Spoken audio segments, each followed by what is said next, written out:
On m'a demandé d'imager, d'expliciter ce que je dénonce au sujet des usurpateurs, des fraudeurs de l'appel de Rachad Khalifa. Je vais donc procéder à une comparaison avec ceux qui nous ont précédés.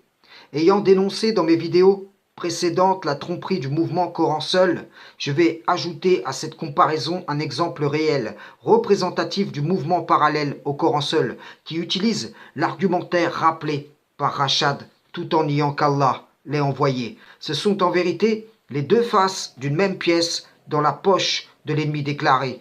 Donc à qui comparerais-je ces deux groupements? Je les comparerais à ces faux apôtres levés par Satan le banni, ces faux apôtres qui ont repris les enseignements de l'Injil pour le compte d'une reformulation satanique de la promesse divine.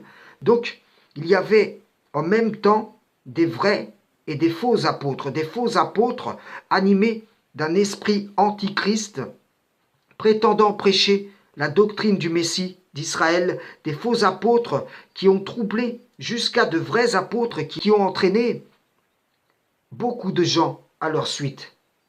Ainsi sont ceux qui disent revenir au culte pur et ont rejeté Rachad Khalifa.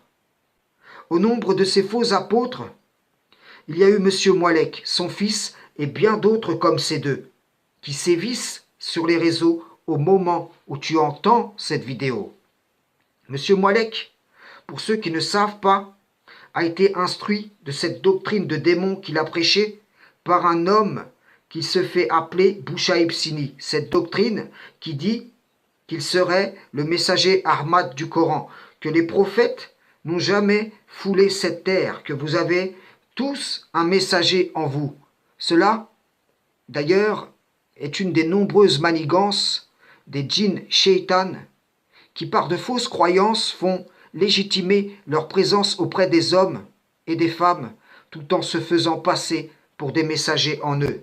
Cette doctrine qui appelle à Torah, Psaume, Injil, Coran en altération de la foi originellement prescrite par Allah dans le Coran qui est de croire en tout livre qu'il a fait descendre.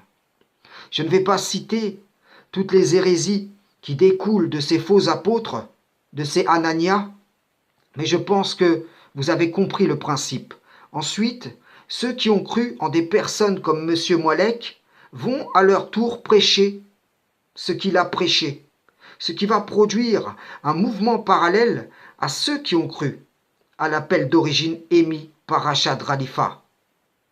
Et le faux, petit à petit, va recouvrir, étouffer le vrai, de sorte que la majorité des gens aujourd'hui ont cru à travers les appels de ces faux apôtres. Et pensant défendre la vérité, ils sont en réalité dans la main de l'ennemi déclaré.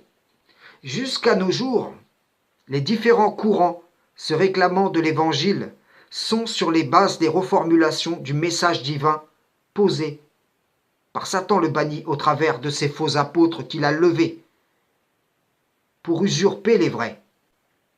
Voilà pourquoi j'appuie sur le cas de Rachad Khalifa, car quiconque l'a rejeté a été dévié vers un schisme, vers un appel de Satan, tout en pensant être bien guidé.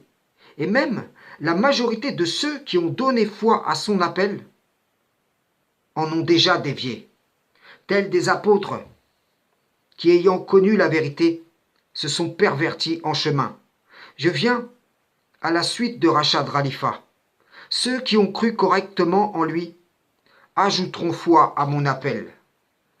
Je tends donc la main à ceux qui ont entendu une altération de cet appel via de faux apôtres, en leur disant « Ajoutez foi à cet appel que je formule parmi vous. C'est le moyen qu'Allah vous donne pour revenir à lui en vérité.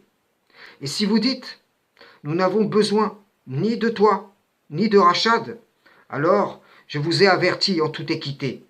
Et c'est vers Allah que nous retournerons tous. Frères et sœurs en islam, salam, shalom.